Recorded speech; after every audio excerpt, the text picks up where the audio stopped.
يا رب يجعل يومكم كله هنا وسعد.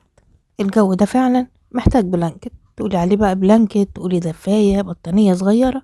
المهم محتاج واحد من دول، في منه مقفول وفي منه مفتوح. اوعي تنامي بالمفتوح بالليل لانه بيلف على الجسم وده غلط.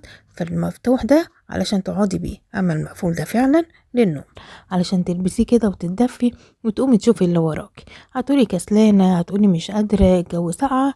لا، مش عايزين حاجة. ده هيخليكي تقومي تشوفي كل اللي وراكي وتخلصي حاجتك، وبعد كده تلبسي واحد تاني وتقعدي بقى كده على سريرك، ولا تقعدي في الانتريه او على الركنة.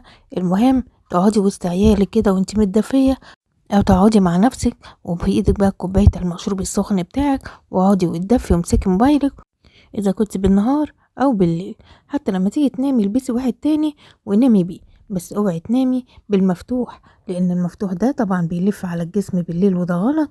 فلازم تلبسي واحد يكون مقفول علشان برضو متضايقيش وانتي نايمة بيه.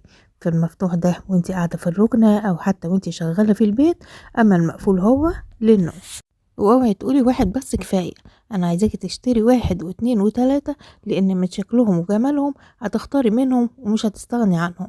وما تنسيش تجيبي للاولاد معاكي، وطبعا ما تنسيش تجيبي طبعا عارفة انا بتكلم على مين. هاتيله برضو واحد. ويا رب يجعل يومك وايامهم كلها هنا وسعادة.